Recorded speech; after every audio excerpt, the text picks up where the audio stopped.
அதற்கு பிறகு ஆசுகவி இனியா, அதற்கு அடுத்தது நான் தான். விரைவிலே முடித்து விடுவோம்.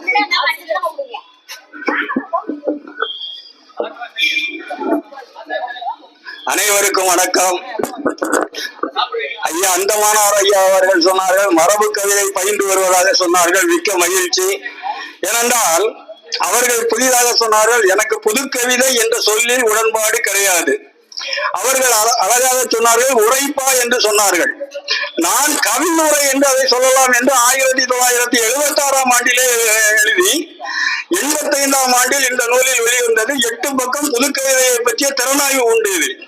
ஆகவே இது 2வது படிப்பாக வந்திருக்கின்றது. புது கவிதை என்ற சொல்லே தேவையற்றது.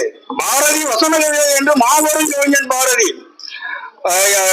பாட்டு உலகிலேயே அவன் பல புதிய உத்திகளை எல்லாம் இணைத்தான். ஆனாலும் வசன கவிதை என்று அவன் சொல்லிவிட்டான். கவிதை என்பது வேறு. கவிதை யாப்பு வடிவத்திற்குள் அமைந்தால்தான் அது கவிதையாகும் என்பது எனது கருத்து என்பதை சொல்லி கவிதைக்கு வருகின்றேன். விரல்கள் 10 சேர்ந்தால் தானே வினைகள் யாவும் சிறப்பாய் முடியும். குரல்கள் பலவாய் இணைந்தால் தானே கோரிக்கைகள் வெற்றி காணும். மரங்கள் மிகுந்து வளர்ந்தால் தானே மகிழும் தோப்பும் பெருமை அடையும். முரண்கள் தோன்றும் உள்ளம் கொண்டு வெற்றி வாழ்க்கை காண்டல் உண்டு. 2 கையே ஓசை எழுப்பும் 2 உள்ளே காலம் காட்டும். உறவும் உறக்க இன்றே வேணாம், உயர்வும் இழைதல் இன்றே பாலாம். திரண்டோ வரினும் வெள்ளோ மகனை செரியம் மண்கள் தடுக்கும் அண்டோ. திரளும் வாழ்வில் துன்பம் எதுவும் சிதறி போகும் கூட்டுறவாளே. கூடி வாழ்ந்தால் கெடுதல் இல்லை, கூடும் எண்ணத்தோர் யார் என்று நீட நினைந்து தெளிவை வேண்டும். நெடிதான் நட்பு கிணங்க வேண்டும். கூட வருவோர் எல்லாருமே குணத்தால் சிறந்தார் ஆக மாட்டார். தேடி தெரிந்த பின்பை ஏற்ற செம்மையாளர் நட்பு கிடைக்கும். மொழியால் இனத்தால் இணைகள் வேண்டும். மோகம்பவையை வளர்க்கும் மகனே அழிவை தூண்டும் அபாய சங்கு. ஆதாயத்தின் கோவில் புலவும் இழிவையாற்றல் கொண்டே இயங்கும். இறைவன் எவரும் இனி இயக்குவதில்லை. ஒளியும் கடவுள் மோட்சம் நரகம் மறைந்தே உள்ள கோயில்தான் உண்டு. ஆண்ட மகனில் வந்த நாமும் அடிமை வாழ்வுக்கு செய்யலாமோ. மாண்டே போவோ நிறைய வரினும் மானம் இழந்து வாழலாமோ. தீண்டத்தகாத மொழியாய் தமிழை செப்பும் வகையை கூடலாமோ. கூண்டு கிளியாய் நம்மை நினைப்போர் கொஞ்சம் மொழியில் மயங்கலாமோ. வகை கொண்டாய் கன்னடர் நட்டெழுந்தார் வளனார் மலையாளி என்றே பிரித்து பகையை வளர்த்தார் பங்காளிக்குள்ளே. பாம்பை விடவும் நஞ்சு நிறைந்தோர் பகையை மூட்டி பிரிவை வளர்த்து பங்காளியரின் பெருமை சேர்த்தார். பகையின் எண்ணம் புரியாமல் நாம் பாசம் அவர்வால் காட்டல் தீது. பகையும் பங்காளியும் ஒன்றில்லை.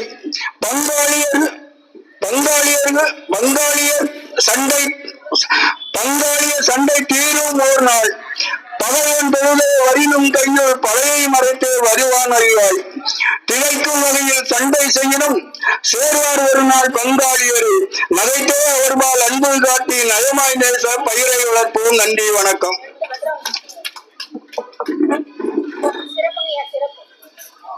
சொன்னது போலவே சிறப்பான ஒரு கவிதையை படித்த ஐயா அவர்களுக்கு நன்றி. அடுத்தது லதா ரவிச்சந்திரன் அவர்களை அன்போடு அழைக்கின்றேன் கவிதை பாட.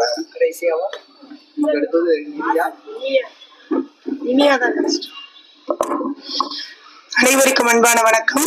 தோழமையால் இணைவோம். வளரும் நமது பாரதமோ வல்லமை பெற்று விளங்கிடவும். நலமோ நம்மை வந்தடைந்து நல்லவையெல்லாம் சேர்ந்திடவும். குணமோ உயர்வு கொண்டிங்கே உன்னத நிலையை பெற்றிடவும். களமாய் இருப்போர் எவரென்றால் கள்ளமில்லாது உழைப்போரே. விளைச்சல் தன்னை சேர்த்திங்கே வேண்டும் உணவை தருவோனும். தலையில் கல்லை சுமந்திங்கே தரமாய் கட்டிடம் அமைப்போனும். வலையில் மீனை பிடித்திங்கே வளத்தை கொடுக்கும் மரவோனும். விலையே இல்லா வைரங்கள் விழிபோல் அவரை நினைப்பீரே. எவ்வுயிராயினும் தம்முயிராய் என்னும் இராணுவ வீரனுமே அவ்வுயிர் தம்மை தினம் காத்து அன்பை சுகத்தை அறமறந்து செவ்விய போரை தினம் செய்து செம்மாண்டே நம் உயிர் காத்து இவ்வுலகத்தே திகழ்வதை இன்றும் காண்போம் எல்லையிலே. நதிகள் எல்லாம் ஒன்றிணைந்து நற்கடலாகும் தன்மையதாய், விதைகள் எல்லாம் வெளிவந்து விருட்சமாகும் ஏழ்மையதாய், சுதையின் வண்ணம் சேர்ந்ததனால் சுவரில் மிளிரும் சித்திரமாய், உதயம் போன்ற உழைப்போர்கள் ஓங்க இணைவோம் தோழமையால். நன்றி. நீங்க வெண்பா போடலையா? லதா அவர்கள் எப்பொழுதுமே வெண்பாவோடு ஆரம்பிப்பார்கள். இன்றைக்கு அவர்கள் வெண்பாவை மறந்து விட்டார்கள். நான் செல்லியா அவர்கிட்ட கேட்டுக்கிறேன், அவங்க கிட்ட இருந்து ஒரு வெண்பாவை வாங்கி ஒரு எழுத சொல்ல வேண்டும் என்று கேட்டுக்கொண்டு, அடுத்தது ஆசிகவி இந்தியா அவர்களை அன்போடு அழைக்கும். பெங்களூர்ல தான் இருந்தீங்க, இப்ப இங்க வந்தீங்க? பெங்களூர்ல வந்துட்டீங்களா?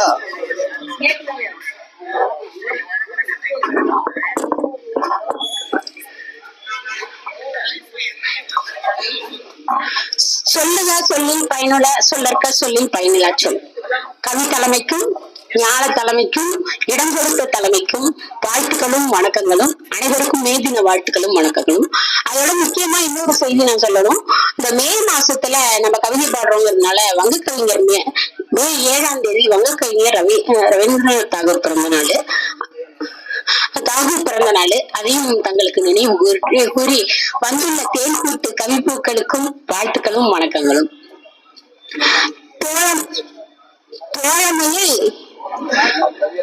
தோழமையால் இணைவாங்கிற தலைப்பு. என் காதில் இருந்த தலைப்பு தோழமையை கூத்தாடுவோம்னு இருக்கு. இது கூட நல்லாதான் இருக்கு. தோழமையாக ஆட்டம் போட சரி. முகநல நட்பது நட்பா என்றே அகநோக்கில் கேட்டாரே தமிழ் திருவள்ளுவர். அகமகிழ்ந்து தோழமை கொள்வதே நிலைக்கும். அகமகிழ்ந்து இருக்கவும் தோழமை வேண்டுமே. உன் நண்பனை பற்றி சொல்லிவிடு, உன்னை பற்றி நானே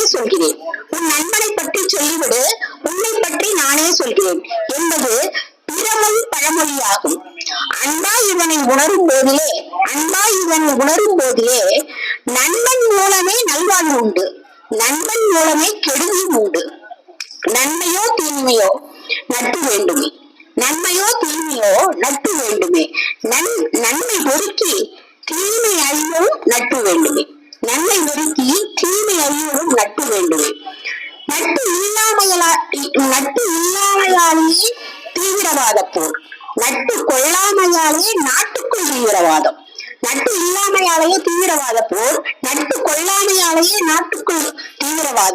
நட்பும் அன்பும் கூடினால் ஆலமர விழுதாகுமே. நட்பும் குடியும் கூடினால் அது தீவிரவாதமாகுமே. ஆயுதம் விட்டிட அமெரிக்கா சூழ்ச்சி.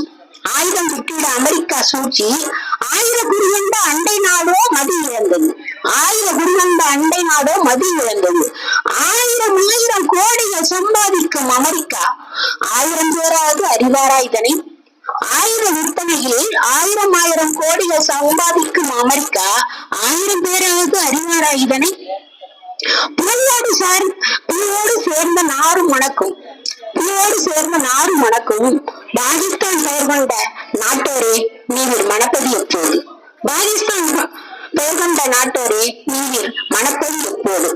பாரதத்தினுடன் நீ இணைந்து மனம் பெறுவது எப்போது? பாரத தாயின் மக்களை நீர் மாறுவது எப்போது? கையில் 5 விரல்கள் போல நம் தேசமே.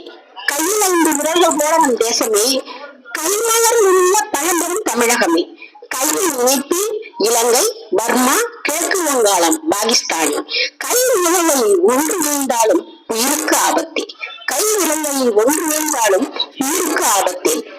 தோழமை இருந்தால் பகையும் ஒழியுமே. தோழமை இருந்தால் தீமை ஒழியுமே. தோழமை இருந்தால் அன்பு மலருமே. தோழமை இருந்தால் மலரின் மனத்தால் கூத்தாடுவோமே. தோழமை கூத்தாடுமே. வாய்ப்பளித்த அனைவருக்கும் நன்றி, வாழ்த்துக்கள். நான் 1 மாசம் இங்கதான் இருப்பேன். நன்றி.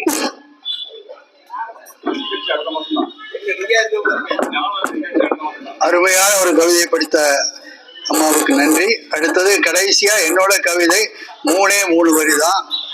சித்திரை மாத முழுநிலவே, யாருமே சித்ரா பௌர்ணமி பாடலங்கிறதுனால ஒரு பாட்டு. சித்திரை மாத முழுநிலவே, என் சிந்தை கவர்ந்த வெண்ணிலவே, நீலவானில் உனைக்கண்டே நெஞ்சம் நிறைய மகிழ்ச்சி கொண்டேன். நீ வருவாய் என்று தானே, இன்று நீ வருவாய் என்று தானே நான் ஓடுகிறேன் என்று ஓடிவிட்டான் தீவிரவாதி என்றே கூறுவேன். நன்றி. அடுத்து ஐயா முகிலியார் அவர்கள் ஒரு சில கருத்துக்களை கூறி நிகழ்ச்சியை நன்றி அழைப்பார்.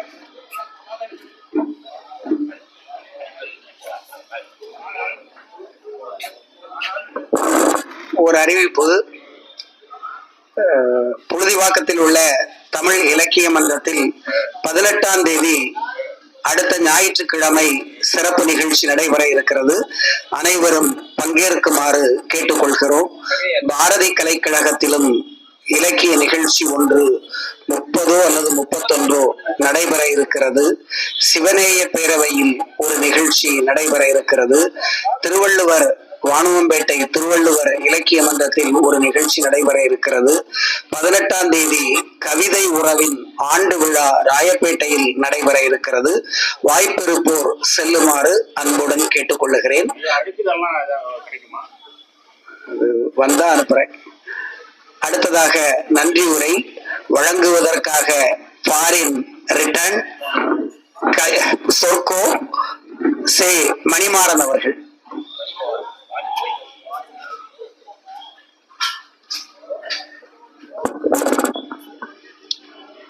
அனைவருக்கும் அன்பான மாலை வணக்கம். நிகழ்ச்சியின் நிறைவாக நன்றி உரை. ஐயா அவர்கள் பேசுகின்ற போது குறிப்பிட்டார்கள் ஃபாரின் ரிட்டர்ன் அப்படின்னு. நான் ஒரு 3 மாதங்கள் ஜெர்மனி நாட்டிற்கு போயிட்டு வந்தேன். அந்த ஐயா அவர்கள் சொல்லுகின்ற பொழுது பேசுகின்ற பொழுது நம்முடைய தலைமை பொறுப்பை ஏற்றிருக்கக்கூடிய ஹரி கோபாலகிருஷ்ணன் ஐயா அவர்கள் 2ஆம் உலக போர் ஜெர்மனி என்று பெயர் சொல்லுகின்ற பொழுது 2ஆம் உலக போரிலே அங்க எச்ங்கிற வார்த்தையை பயன்படுத்தக்கூடாது விரும்பல. H for Hitler. அதை பள்ளிக்கூட பாட புத்தகத்திலே அதை ஒரு நெகட்டிவா எதிர்மறையா தான் ஒரு 6ஆம் கிளாஸ் வரைக்கும் போக்கஸ் பண்றாங்க. எந்த இடத்துல எச் என்ப அப்பேற்பட்ட அற்புதமான மிகப்பெரிய விஞ்ஞானிகள் உருவாகி இருக்கிறார்கள். அறிவாளிகள் சார்ந்த நாடு. இப்படிப்பட்ட ஒரு பெரிய அழிவை சந்திக்கக்கூடிய நிலைக்கு அந்த தலைவன் தள்ளிவிட்டான் என்ற ஒரு மனநிலை அந்த மக்கள் மத்தியில் இருக்கின்றது. அது எந்த இடத்துல நான் 3 மாசம் அவருடைய சிலையை நான் காணவில்லை. நம்ம நாட்டுல பல பேர் பல தலைவர்களுக்கு சிலை வைக்கிறோம். அங்க அந்த தலைவருடைய சிலை இல்லை. ஆனால் மார்ட்டின் லூத்தர் சிலை மிகப்பெரிய முழு சிலை, பிரமாண்டமான சிலை ஒரு சர்ச்சுக்கு முன்னாடி இருந்தது. நான் புகைப்படம் எடுத்துக்கொண்டேன், வீடியோ எடுத்துக்கொண்டேன். ஏன்னா அவரும் அந்த நாட்டை சேர்ந்தவர். எதற்காக சொல்கிறேன் சொன்னால், அப்படி பாதிக்கப்பட்ட நாடு மிகப்பெரிய வளர்ச்சியடைந்த நாடாக இருக்கின்றது. ஒவ்வொன்றும் இன்ஃப்ராஸ்ட்ரக்சர் என்று சொல்றோம். எதுக்கு நான் சம்பந்தம் இல்லாத மாதிரி இருந்தா கூட ஒரு சின்ன ஒரு இன்ட்ரோடக்ஷன் ஐயா அவர்கள் குறிப்பிட்டதுனால கவிதை நான் அதெல்லாம் சொல்லல. மிகப்பெரிய இன்ஃப்ராஸ்ட்ரக்சர். அங்க டாக்ஸ் வாங்கிறாங்க மக்கள்கிட்ட. அந்த டாக்ஸுக்கு ஏற்ற மாதிரி எல்லா அடிப்படை வசதிகள் எல்லாமே கிடைக்குது. நம்ம ரோட்ல வண்டி போகும்போது இடிச்சுட்டான், கண்ணாடி இடிச்சுட்டான், ஸ்கிராச் ஆயிருச்சு, மோதிட்டான் அப்படிங்கிற ஒரு நிலையே எங்கேயும் காண முடியாதுங்க. காணவே முடியாது. அதிகாலை 4 மணிக்கு வண்டி போனாலும் சிக்னல் இருக்கா, அப்படி அழகா நின்றுறாங்க. யாருமே மக்கள் நடமாட்டமே கிடையாது. மிக மிக மக்கள் குறைவு இல்லையா? அந்த நாட்டினுடைய மக்கள் தொகை 8 கோடி, தமிழ்நாட்டினுடைய மக்கள் தொகை 8 கோடி. அப்படிப்பட்ட ஒரு வளர்ச்சி. அங்க பெர்லின் கேபிட்டலுக்கு போனேன், பிராங்க்ஃபர்ட் போனேன். பெர்லின்ல அண்டர் கிரவுண்டு யூஜி அண்ட் எல்லாம் இருக்கு. எஸ்பான் யூபான் அப்படின்னு இருக்காங்க. -5 வரைக்கும் போகுது அண்டர் கிரவுண்ட். -5 5 ஃப்ளோர் மாடி மேல 5 ஃப்ளோர் கீழே போயிட்டு -5 -3 வேற ஒரு டைரக்ஷனுக்கு வண்டி போகுது. மெட்ரோ. பூமிக்கு மேல ஒண்ணுமே கிடையாது. பூமிக்கு அடியில இருக்கு, சின்னதா இருக்கு. ஒரு லிப்ட் இருக்கு. மாற்றுத்திறனாளிகளுக்கு தனி லிப்ட் இருக்கு. அதை ஒரு மேப்லயே தட்டினா அது தெரியுது எங்கன்னு. ரோட்ல ஒரு சின்ன இடமா இருக்கு. அங்க போனா லிப்ட் இருக்கு, உடனே உள்ள போயிடும். அங்க போனா ஃபுல்லா மிகப்பெரிய ஒரு பிரம்மாண்டமான ரயில்வே ஸ்டேஷன். அப்படிதான் போனது. 2 நாட்கள் பிரான்ஸ் போனேன், பாரிஸ் போனேன். நான் பாரிஸ்காரனர் தான், சென்னையில பாரிஸ்காரர் தான் என்னால் வாழ்நாள் போக முடியும்னு நினைச்சேன். ஆனா உண்மையான பாரிஸ்க்கு என்னால போகக்கூடிய ஒரு அற்புதமான ஒரு வாய்ப்பு எனக்கு கிடைக்கும். நான் போல ஒரு காரணத்துக்காக போனேன், என் மகளுடைய டெலிவரிக்காக போனேன். அந்த சூழ்நிலை தான் உருவாக்கி நான் அனுப்பிச்சது. அதுக்கப்புறம் சுவிட்சர்லாந்து போனேன். சுவிட்சர்லாந்துல நான் காண்பேனா என்பதே எனக்கு அறிவியல் இருக்கு. சுவிட்சர்லாந்து 1 டே ட்ரிப் ஃபுல்லா அந்த கேபிள் கார்ல அந்த யூரோப் டாப் மேல வரைக்கும் போயிட்டு வந்தேன். அப்ப இன்னொரு யூரோப்பியன் கண்ட்ரி செக் ரிபப்ளிக்னு ஒரு கண்ட்ரி இருக்கு. அங்க பஸ்ல 2 hours தான். அதனுடைய கேபிட்டல் பிராக். இந்த பிராக் போய் one day morning early morning போயிட்டு நைட் வரைக்கும் அங்க இருந்தேன். இப்படி 4 நாடுகளுக்கு போயிருக்கும்போது அதே போல பாரிஸ்ல வந்து அந்த காலத்திலே கட்டிட்டாங்க இல்லையா, லிப்டே கிடையாது. -5ல இருந்து மேல ஏறி வரணும்னா நோ லிஃப்ட் அட் ஆல், லிப்டே கிடையாது. நடந்துதான் வரணும். அங்கங்க மக்கள் மூச்சு வாங்கி நின்று தான் ஏறி இந்த ரோட்டுக்கு வராங்க. ஆனா அந்த லிப்ட் இல்லாமலே அந்த காலம் வரைக்கும் மிக பிரமாண்டமா உள்ள எல்லாம் கட்டிட்டாங்க. அப்படிப்பட்ட ஒரு நிலை நமக்கும் வரணும், எப்படி நமக்கு தெரியலன்னு சொல்லி இந்த நன்றி உரைக்கு அழைச்சிட்டு போறேன். நிகழ்ச்சியை குறித்து சொல்ல வேண்டும் என்றாலும் இன்னைக்கு 2 நிகழ்ச்சி சொன்னது போல ஞானம் இலக்கிய இயக்கத்துல வந்து சாகித்ய அகாடமியை அந்த நிகழ்ச்சி நடைபெற்றது. ஆனால் தனி நிகழ்ச்சி. அதனால இது தொடங்குறதுக்கு முன்னாடியே அது நடைபெற்றது. இந்த நிகழ்ச்சி ஞானம் இலக்கிய இயக்கம் நிகழ்ச்சி தொடங்குவதற்கு முன்னாடியே முதல் நிகழ்ச்சியாக அது தொடங்கி நடைபெற்று முடிந்த பின்புதான் இதனுடைய வரவேற்புரையே நடைபெற்றது. நம்முடைய செந்தமிழ் சித்தன் ஐயா அவர்கள் காலதாமதமா இது சொன்னதுனால காலதாமதம் தான் கடவுளை பார்த்த மாதிரின்றாங்க. காலதாமதமா ஜெர்மானிய மக்கள் கிட்ட கிடையவே கிடையாது. காலதாமதம் வந்தா கடவுளே அப்பதான் மரியாதைக்கிற மாதிரி, கடவுளை தெரிவார் அப்படிங்கிற மாதிரி ஒரு கான்செப்ட் சொன்னாங்க. ஆனா காலதாமதம் 5 மணிக்கு சும்மா உங்க வீட்டுக்கு வரேன்னா 5 மணிக்கு நச்சுன்னு பெல் அடிக்கிறாங்க. 2 நிமிஷம் கூட லேட் கிடையாது. அதிர்ந்து போனேன், ஆச்சரியப்பட்டேன் பல விஷயங்கள்ல. அப்புறம் அப்பாயின்மெண்ட் இது வராங்க வீட்டுக்கு, குழந்தை பிறந்தனால சர்வன் மெய்ட் மாதிரி, சர்வன் மெய்ட் கிடையாது, அது மறந்து அந்த நேம். அவங்க வராங்க மருத்துவ வச்சு நம்ம ஒரு கொடுத்துக்கலாம். அதான் இன்சூரன்ஸ் கிளைம் பண்ண, எல்லாமே இன்சூரன்ஸ் கிளைம் பண்றாங்க. எதுவுமே நான் பைசா கொடுக்குறோம் பார்த்தீங்களா, பைசா கொடுத்தாலே அன்அக்கௌண்டபிள். அவங்க இன்சூரன்ஸ் கார்டு மூலமா தான் பணம் வாங்குறாங்க. அது எல்லாமே ரெக்கார்ட் ஆகுது, அதுக்கு அவங்க டாக்ஸ் கட்டுறாங்க. சோ அப்படியான ஒரு வரவு செலவு கணக்குலாம் கரெக்டா இருக்கு. அவங்க கரெக்ட் 4:30 மணிக்கு வராங்கன்னா 4:30 மணிக்கு வந்துடுறாங்க. மதியானம் 1 மணிக்கு வராங்கன்னா 1 மணிக்கு வராங்க. வந்து 1 hour லேப்டாப்ல வச்சு என்ன அந்த குழந்தையுடைய வளர்ச்சி எப்படி, உங்களுடைய பிரச்சனைன்னு எல்லாம் கேட்டுட்டு போறாங்க. அப்படி அற்புதமான ஒரு நிலை, நல்ல ஒரு. ஆனா என்ன குளிர் தான், போன ஜனவரி மாசங்கிறதுனால அந்த கிளைமேட் நமக்கு செட் ஆகும். வெளியே போனா சாக்ஸ் போடணும், கையில கிளவுஸ் போடணும், ஜாக்கெட் போட்டுக்கணும், தெர்மலுக்கு உள்ள போட்டுக்கணும், எல்லாம் போட்டுதான் போக வேண்டியதா இருக்கு. அது நமக்கு பிடிக்கல, வேற ஒண்ணும் கிடையாது. அப்படிப்பட்ட அற்புதமான ஒரு நிகழ்ச்சி. சிறுகதை 3 சிறுகதைகள். ஆனா நெடிய சிறுகதை தான் அது. நான் என்ன பொறுத்த வரைக்கும் என்னுடைய கருத்து ரொம்ப நேரம் தான் எடுத்து ஐயா அவர்கள்லாம் 25 நிமிஷம் மேல படிச்சாங்க அதை. சோ அப்படி அருமையான ஒரு சிறுகதையை படித்து ஒரு புதுமையா இருந்தது, வித்தியாசமாக இருந்தது. அதுக்கு என்னுடைய வாழ்த்துக்களை தெரிவித்துக் கொண்டு வரவேற்புரையாற்றிய கவிவேந்தர் செந்தமிழ் சித்தன் அவர் நல்ல முறையிலே இன்னைக்கு ஒரு ஆச்சரியம் தான், கரெக்டான டைம் வந்துட்டாங்க. எப்பவுமே இந்த மாதிரி நிகழ்ச்சி டைமுக்கு வந்துட்டாங்கன்னா நல்ல நம்மளுடைய தனி திறன் உயரும் அப்படிங்கிறது என்னுடைய கருத்தை இந்த இடத்துல சொல்லிக்கொள்ள விரும்புறேன். அதே மாதிரி ஆமா, தலைமை வந்து நம்முடைய ஹரிகோபாலகிருஷ்ணன் அவர்கள் திடீர்னு இன்ஸ்டன்டா என்ன போட்டாங்க அப்படின்னு சொன்னாங்க. இருந்தாலும் மிக அற்புதமா அவங்களாம் எக்ஸ்பீரியன்ஸ் இல்லையா, மிக அழகாக அந்த தலைமை ஆற்றினார்கள். அவர்கள் சொன்னாங்க இல்லையா, அந்த போரை பத்தி எல்லாம் சொன்னாங்க. பாகிஸ்தான் நம்ம திரும்பி பார்த்தா நம்ம பண்ணுவாருன்னு. போரே இருக்கக்கூடாது, என்னுடைய தனிப்பட்ட கருத்து. போர் என்பதே இருக்கக்கூடாது. போர் வந்து பல உயிர்களை வாங்கும் இல்லையா, அது வாங்கும் போது அதுல பாதிக்கப்படுறவங்க குடும்பத்துக்கு தான் தெரியும் எவ்வளவு கஷ்டம் அப்படின்னு. அதனால போர் என்பது எந்த நாட்டுக்குமே அழகல்ல என்பதை இந்த இடத்துல வலியுறுத்தி கவியரங்க தலைப்பு தோழமையில் இணைவோம். அழகான தலைப்பு. தோழமை உணர்வோடு தான் இருந்தால் எந்த இடத்தையுமே பொறாமை வராது, போட்டி வராது, நட்பு பெருகும், அன்பு பெருகும், அறம் பெருகும் என்கின்ற கருத்தை வலியுறுத்தி, அதே மாதிரி இந்த இன்னொரு கருத்தை சொல்லி நான் நிறைவு செய்ய விரும்புறேன். இந்த இடத்தை நமக்கு தொடர்ந்து அளித்துக் கொண்டு வருகிறார்கள் புதுக்கண்ணையா அவர்கள். நிச்சயமாக அவர் கரவழி மூலமாக அவருக்கு நன்றி சொல்ல வேண்டும். இப்படிப்பட்ட ஒரு பெரிய பரந்த இடத்தை ஒவ்வொரு திங்களிலும் நமக்கு வந்து எந்த விதமான இடைஞ்சலும் இல்லாமல் வழங்கக்கூடிய ஒரு தன்மை. அவர் இன்னைக்கு சீக்கிரமா வந்து அவர் கடுமையான உழைப்பு. நாங்க முதல்ல வந்துட்டோம், ஐயா அவங்க 4:30 மணிக்கு வந்திருக்காங்க, நான் ஒரு 4:20 வந்துட்டேன். அப்ப வந்து திருக்குறள் பத்மநாபன் ஐயா அவர்களும் பொள்ளாச்சி சண்முகநாதன் ஐயா அவர்களும் தான் இருந்தாங்க, வேற யாரும் இல்லை நான் வரும்போது. அப்புறம் கீழே இருந்து பொருட்களை சேரு எல்லாமே என்னென்ன வேணுமோ இந்த நிகழ்ச்சி நடத்துவதற்கு அனைத்தையும் எடுத்துட்டு வரும்போது புதுக்கண் ஐயா அவர்கள் தன் ஃபீல்டு ஒர்க் அப்படி வேர்த்து போச்சு சட்டெல்லாம். அந்த சட்டை அது வெயில் நல்லா அடிச்சது. அப்ப வேர்த்து என்ன நீங்க ஓய்விடுங்க, எதுக்காக இப்படி உழைக்கிறீங்கன்னா அந்த உழைக்க வேண்டும், உதவி செய்ய வேண்டும், எதுவும் எதிர்பாராமல் நமக்கு என்ன உட்கார்ந்துக்கலாமா, அவங்க நம்ம இடம் கொடுத்துருக்கோம் அதுவே போதும், அவங்க பாட்டுக்கு நடத்தட்டும் நிகழ்ச்சியை. நம்ம வந்து ஸ்பெக்டேட்டர் சொல்ல முடியாது, நாங்க பாக்குறது தான் வந்திருக்கேன், வேற எதுவும் வேலை செய்யறதுக்கு வரலாம் அப்படிங்கிறது இல்லாம ஃபீல்டு சொல்லாமலே செய்யக்கூடிய ஒரு தன்மை மிகப்பெரிய ஒரு பாராட்டப்பட வேண்டிய விஷயமாக நான் என்னால் பார்க்க முடிகிறது. அது எல்லோருக்கும் வந்து விடாது. நான் அந்த இடத்துல நான் இருந்தா கூட அதெல்லாம் செய்வேனாங்கிற சந்தேகம் தான். அதனால என் பாராட்டுறது வந்து தள்ளி போடலாங்கிறது போனா 6:05 15 ஆயிடும், உடனே பாராட்டிடணும். அந்த உண்மையான ஒரு இது. அதே போல இந்த ஒளிவாங்கி எல்லாமே நாங்க தான் ஏற்கனவே இருக்கு நம்ம கிட்ட, எல்லாத்தையும் அமைச்சு கொடுத்தோம். ஆமா, ஐயா அவர்கள் வந்து ஒவ்வொரு முறையும் இந்த வலைதளத்துல வந்து எல்லாத்தையுமே அப்லோடு பண்ணிக்கிட்டே இருக்காங்க. அது வந்து ஒரு தனி இன்ட்ரெஸ்ட் தான். தூரத்துல இருந்து வராங்க, எந்த நிகழ்ச்சிகள்லாம் போக முடியுமோ அந்த நிகழ்ச்சிக்கெல்லாம் போறாங்க. அவருடைய கொள்கைக்கு உட்பட்டு வரக்கூடிய நிகழ்ச்சிக்கு போறாங்க. அது ஒரு முக்கியம் இல்லையா? எல்லா நிகழ்ச்சியுமே தன்னுடைய கொள்கைக்கு விட்டு வரக்கூடிய எல்லா நிகழ்ச்சிக்கு போய் எடுத்து முறையாக அதுக்கு எல்லாம் கம்ப்ரஸ் பண்ணி அதை அப்லோட் பண்ற விதம் அருமை, அருமையிலும் அருமை. தொடர்ந்து அவருடைய பணி சிறக்க வேண்டும் என்று இந்த இடத்துல ஞானம் இலக்கிய இயக்கத்தின் சார்பில் தெரிவித்துக் கொள்கிறேன். அதே போல உணவு நம்முடைய செல்லப்பரெட்டி ஐயா அவர்கள் தானே, செல்லப்பரெட்டி ஐயா அவர்கள் வழங்கியிருக்கிறார்கள். இந்த வேளையிலே அவருக்கும் நன்றி சொல்கிறேன். அவர் வந்து மருத்துவமனையிலே இருக்கிறார்கள் என்று கேள்விப்பட்டேன். அவருடைய உடல் சீக்கிரமாகவே பழைய நிலைமைக்கு திரும்பி ஆரோக்கியமாக வெளியே வந்து நம்முடைய நிகழ்ச்சியிலே அடுத்த திங்களிலே நடக்கக்கூடிய நிகழ்ச்சியிலே கலந்து கொள்ள வேண்டும், அவரை காண வேண்டும், அனைவரும் மகிழ்ச்சி அடைய வேண்டும் என்று வாழ்த்தி வந்திருக்கக்கூடிய கவிஞர் பெருமக்கள், சான்றோர் பெருமக்கள், அறிஞர் பெருமக்கள், நல்லவர்கள், படித்தவர்கள், பண்பாளர்கள் அனைவருக்கும் நன்றி கூறி நிறைவு செய்கிறேன். நன்றி, வணக்கம்.